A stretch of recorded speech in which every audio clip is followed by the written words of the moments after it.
रक्षा करूंगा और जब तक कि शरीर में प्राण रहेंगे तब तक निशाचरों से लड़ता रहूंगा। मेरे द्वारा सुरक्षित होकर आपका नियमानुष्ठान बिना किसी विघ्न बाधा के पूर्ण होगा। अतः मैं ही वहां आपके साथ चलूंगा। आप राम को न ले जाइए। मेरा राम अभी बालक है, इसने अभी तक युद्ध की विद्या ही नहीं सीखी है। यह दूसरे के बलाबल को नहीं जानता। न तो ये अस्त्र शस्त्र से संपन्न है और न ही युद्ध की कला में निपुण ही। अतः ये राक्षसों से युद्ध करने योग्य नहीं है, क्योंकि राक्षस माया से छल कपट से युद्ध करते हैं। इसके सिवा राम से वियोग हो जाने पर मैं 2 घड़ी भी जीवित नहीं रह सकता। मुनि श्रेष्ठ, इसलिए आप मेरे राम को न ले जाइए। अथवा ब्राह्मण, यदि आपकी इच्छा राम को ही ले जाने की हो तो चतुरंगिणी सेना के साथ मैं भी चलता हूँ, मेरे साथ ले चलिए।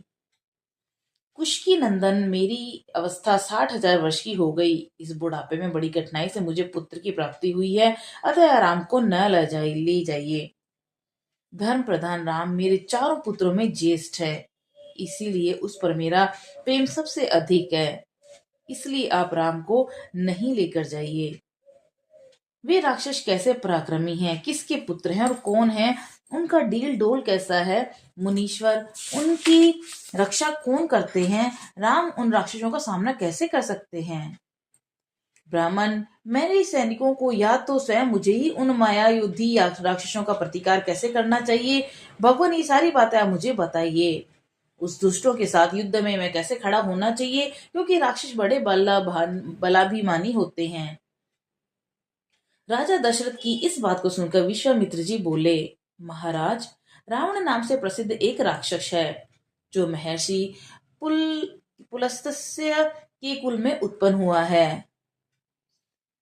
उसे ब्रह्मा जी से मुंह मांगा वरदान प्राप्त हुआ है, जिससे महान बलशाली और पराक्रमी होकर बहुसंख्यक राक्षसों से घिरा हुआ वह निशाचर तीनों लोगों के निवासियों को अत्यंत कष्ट दे रहा है। सुना जाता है कि राक्षस राज रावण विश्वरा मुनि का औरस पुत्र और साक्षात कुबेर का भाई है। वह महाबली निशाचर इच्छा रख रहते हुए भी स्वयं आकर यज्ञ में विघ्न नहीं डालता, अपने लिए इसे तुच्छ कार्य समझता है। इसलिए उसी की प्रेरणा से 2 महान बलवान राक्षस मारीच और सुबाहु यज्ञों में विघ्न डाला करते हैं। विश्वामित्र मुनि के ऐसा कहने पर राजा दशरथ उनसे इस प्रकार बोले कि मुनिवर, मैं उस दुरात्मा रावण के सामने युद्ध में नहीं ठहर सकता। धर्मज्ञ महर्षि, आप मेरे पुत्र तथा मुझ मंदभागी दशरथ पर भी कृपा कीजिए, क्योंकि आप मेरे देवता तथा गुरु हैं। युद्ध में रावण का वेग तो देवता